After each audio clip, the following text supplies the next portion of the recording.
Hey everybody, welcome to Dad Talk Today. I'm Eric Carroll, and I am honored to have U.S. Representative Mike Johnson from Louisiana. Mike, how you doing? Eric, doing good. Glad y'all are here. It's been a fun weekend, right? Yes, sir, and a long one. I tell you what, though, Mike, a lot of what we talk about is the fatherless issue that's going on in America right now. Father absence is at an all-time high. I'm just curious as to, what are your thoughts on that? We have a crisis of fatherlessness, and it's one of the root problems. I think it was maybe Ben Franklin has said there are thousands hacking at the branches of evil to one who's striking at the root.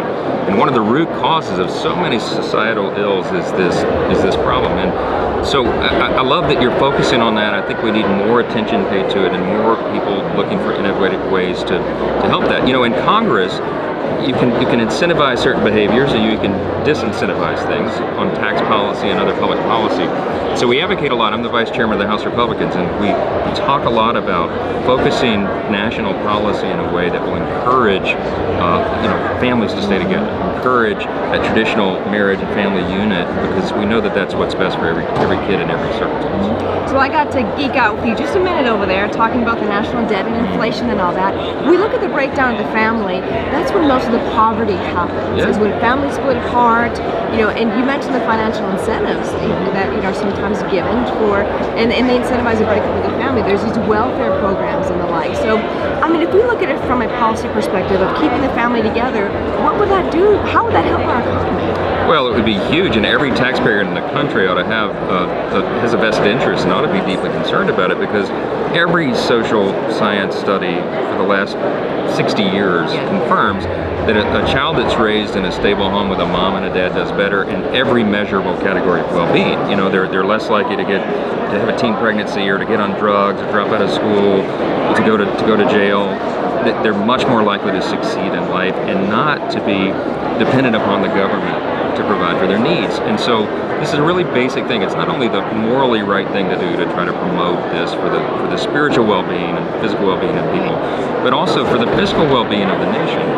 And there's a lot of politicians, as we know. There's one big party, the Democrat Party, who does not see this the same way that we do. They don't understand it. And so we have to present that message in a compassionate way that will resonate with people, and I think it does at the end of the day. So there's a Title IV, and there's a lot of financial incentives for welfare programs that are connected to child support. So why do you think that we're having a difficult time addressing this in a bipartisan way? Is it because it's tied to welfare and social programs? It is, and you have a divide in Congress. Here's some inside baseball. We're having debates about this.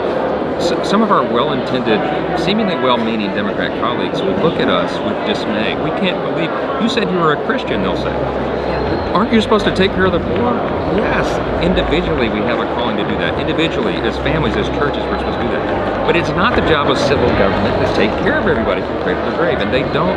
There's a disconnect. They don't see that. And so if you advocate for limited government and these ideas that we want to get people out of the cycle of poverty, then they look at you like you don't have any compassion. And there's a misunderstanding between the two sides. And so what we're trying to do, what I encourage my colleagues to do, what I do back home in Louisiana, is I try to go into places where I'm not expected to be, go into inner city forums, do town halls in every area of the district, and just have this dialogue, talk to people.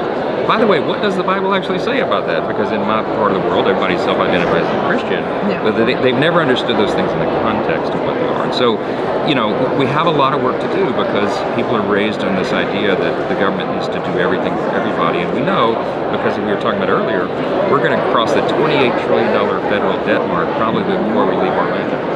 And that's a frightening thing for the future of the country and for the stability of everybody, families, individuals, and all the rest. It's dangerous for everybody. It is. And Mike, you was talking about going into these communities and opening up that dialogue. One thing that I was just really impressed with you know the statistics, you know the things that are happening inside the fatherless community. When you're going out there and having that dialogue, how aware are people as to how big of an issue this is? They don't often connect the dots. There's a lot of despair. People know that the situation is bad. But again, they don't always understand the root causes of it. And so when you tie those things together and you explain to them how one problem leads to another, light bulbs go off. And the problem is we don't have enough opportunities to share that message right now because, as you know, conservatives are being censored and silenced in social media and fake media is against us. You've been there. And so it's a challenge for us. But rather than being deterred by that, or what we need to do is be re-energized because the need is never been greater than it is.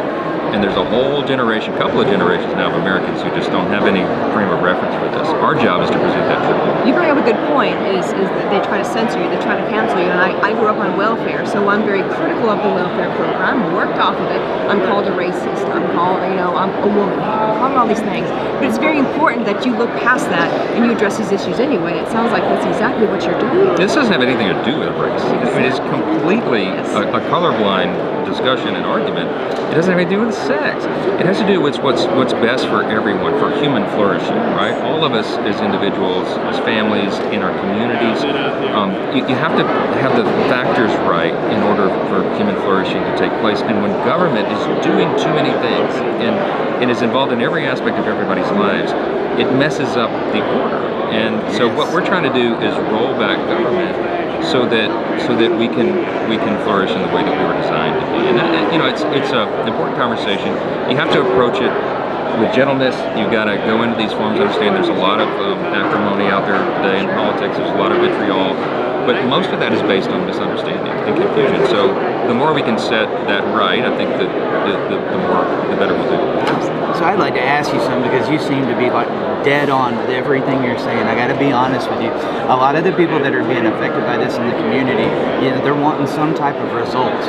And I think they want us to just go out and ask people, why aren't you doing this? Why aren't you doing this? A lot of your colleagues do not know about these issues. We've seen that showing up here. And can you talk about the importance of dialogue and doing what we're doing right now? So in the last Congress, I'm vice chairman of the House Republicans now, but in the last Congress, I was chair of the Republican Study Committee, which is the largest caucus of conservatives in Congress.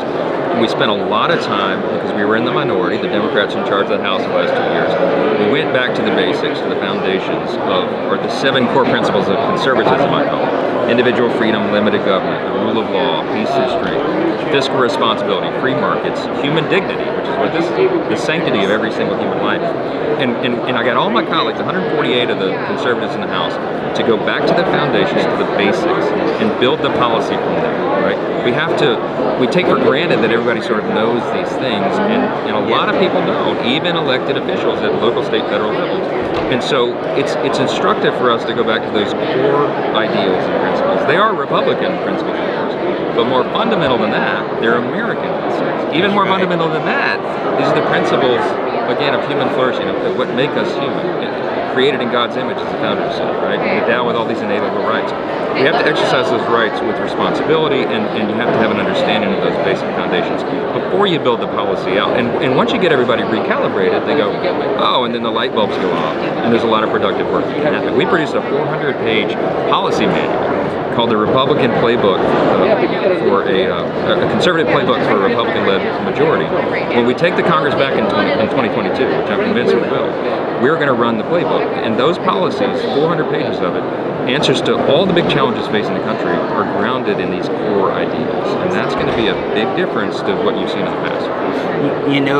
We've been trying to go state by state. We've got a lot of advocates in this community trying to get what's called shared parenting legislation with a rebuttable presumption that mom and dad are fit, willing, and able. Unfortunately, we'd like divorce not to happen. We're at a 55% divorce rate. It's at an all-time high. It's going to happen sometimes. But would you support some type of legislation that creates mom and dad equal upon divorce? Yeah, I do. I do think that I was an attorney in practice for 20 years before I got to Congress. I did mostly religious liberty defense work, but I would on occasion do a pro bono case in family law, which are gut-wrenching. That's an area that's so difficult. I'm a lawyer. Yeah. Yes. I got you. I didn't have the stomach for it. I'd rather go swashbuckle and fight religious liberty. But you saw a lot of heartbreaking cases where, in cases that I'm aware of, where the fathers were deeply devoted to their children. Yes. They wanted to be involved, but the law is stacked against them in so many ways. And so I do think that it'd be good to evaluate that in a thoughtful way. And I think all those ideas should be on the table.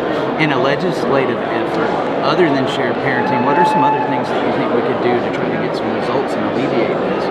Well, I was back in Louisiana back in 1999. My wife Kelly and I got married. We were one of the first covenant marriages in Louisiana. My friend Tony Perkins, who runs the Family Research Council, was a legislator and authored that bill. And in Louisiana, there's two different. You can do conventional marriage, we call it, or a covenant marriage. And covenant marriage is the idea, passed in a few states now, where it requires premarital counseling before you go tie the knot. And then if your marriage gets in trouble later, then you commit on the front end to do at least 2 years of counseling effort, where you would have to live separate apart for 2 whole years instead of just 6 months. So it kind of eliminates the no-fault divorce, phenomena, and it's an important thing. And it's still not a popular measure because it's not well known. But the people who have done it, the divorce rate is abysmal. It's less than 5%, I think, because we made those couples think about what they were doing before they went and made the commitment, and that's a huge thing. So it requires some innovation in that regard, and there's been some good things done, but we need a lot more, obviously. Yes, sir, I got a co-host. You talking about no-fault divorce? He would love to speak with you on that, but we're at CPAC. I know you got a lot going on. Mr. Johnson, could you tell everybody where they can keep up with you? Yeah, sure. We're on social media and everything. Rep Mike Johnson on Facebook, and our website is mikejohnson.house.gov. And we try to keep track. Look, there's a lot of fake news out there. Absolutely. There's not a lot of places to get real, objective, what's going on Capitol Hill. And we do that in our, Dad Talk does it. And we do it on our website too, in our social media, trying to give everybody a real view of what's happening, and that's really important today. All right. Mr. Johnson, thank you so much. Yeah, really enjoyed it. Glad y'all are here. All right, everybody, stick around. We'll be right back.